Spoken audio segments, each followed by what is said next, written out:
लखनऊ।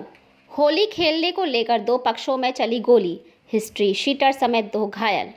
राजधानी की कृष्णा नगर थाना क्षेत्र स्थित सर्राफा चौकी के प्रेमनगर में सोमवार को होली को लेकर हुए विवाद में दो पक्ष आपस में भिड़ गए। इस दौरान एक पक्ष की ओर से कई राउंड फायरिंग की गई। इसमें हिस्ट्री शीटर राजेश पांडे और दूध विक्रेता अशरफ घायल हो गया। पुलिस ने तत्काल कार्रवाई करते हुए 3 आरोपित को गिरफ्तार कर घायलों को इलाज के लिए अस्पताल में भर्ती कराया। म्यांमार संकट से उपजे सवाल, भारत कहां तक बर्दाश्त करे शरणार्थी। म्यांमार के नागरिक मुसीबत में हैं। लोकतंत्र के लिए प्रदर्शन कर रहे लोग मौत के मुंह में समा रहे हैं। जो हालात से डरकर भागना चाहते हैं, उन्हें पड़ोसी देश अपने यहाँ आने नहीं देना चाहता। चुनी हुई सरकार के फरवरी में तख्ता पलट के बाद 29 मार्च तक सेना की गोलियों से म्यांमार के 400 से अधिक लोग मारे जा चुके हैं। अकेले 28 मार्च को जब म्यांमार की सेना अपना वार्षिक परेड कर रही थी, लोकतंत्र के लिए सड़कों पर उतरे लोगों में से 114 को मौत की नींद सुला दिया गया। इन घटनाओं पर संयुक्त राष्ट्र महासचिव एंटोनियो गुतरश ने कहा कि इस हिंसा से उन्हें गहरा सदमा लगा है। ब्रिटेन ने तो इसे गिरावट का नया स्तर बताया है। आपात स्थितियों पर विचार करते हुए संयुक्त राष्ट्र के विशेष दूत टॉम एंड्रूस ने एक अंतर्राष्ट्रीय सम्मेलन बुलाने की मांग की है। चिंता जताने और विचार विमर्श का सिलसिला चलता रहेगा। बड़ी चिंता ये है कि वहाँ के हालात से परेशान जो लोग किसी दूसरे देश में शरण लेना चाहते हैं, उनका क्या हो। म्यांमार से भागने वाले लोग शरणार्थी बनना चाहते हैं। अपने देश में सांप्रदायिक दंगे, युद्ध, राजनीतिक उठापटक जैसे हालात से बचकर दूसरे देशों में रहने वाले लोग ही शरणार्थी हुआ करते हैं। इसमें एक मुख्य बिंदु ये होता है कि दूसरे देश में रहते हुए उन्हें नागरिकता नहीं मिलती और वे अपने देश में भी नहीं लौटना चाहते। भारत के मणिपुर में भी म्यांमार के कुछ ऐसे नागरिक आ चुके हैं और तो और इनमें पुलिस वाले भी शामिल हैं। ये ऐसे पुलिसकर्मी हैं जिन्होंने लोकतंत्र समर्थकों पर गोली चलाने से इनकार कर दिया था। यानी मुसीबत में आम लोगों के साथ सरकारी कर्मचारी भी शामिल हैं। यह ज़रूर है कि ये सरकारी कर्मचारी भी आम लोगों की तरह सेना वाली सरकार के हुक्म नहीं मानना चाहते। सवाल यह है कि भारत जैसा देश ऐसे लोगों का बोझ किस स्तर तक बर्दाश्त करे।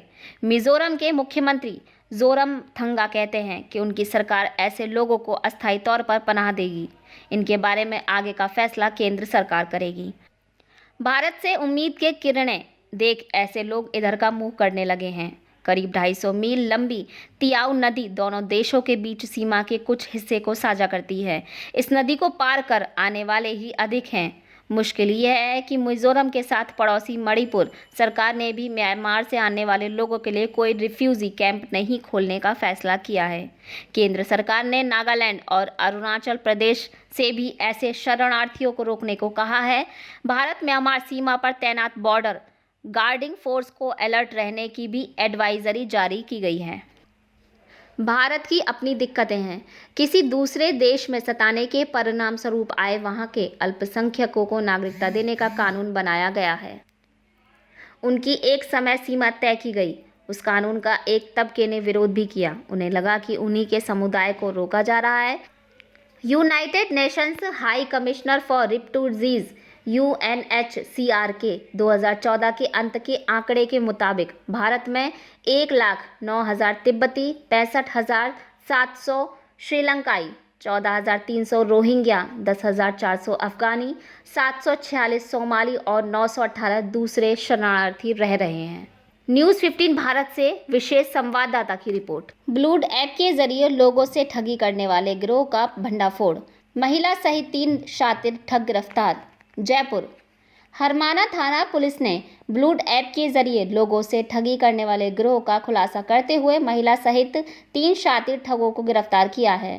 प्रारंभिक पूछताछ में सामने आया कि आरोपित ब्लूड ऐप जरिए मोबाइल चैटिंग कर लोगों को अपने जाल में फंसाते थे और फिर सुनसान जगह बुलाकर लोगों से मारपीट करते हुए रुपए छीनकर फरार हो जाते थे।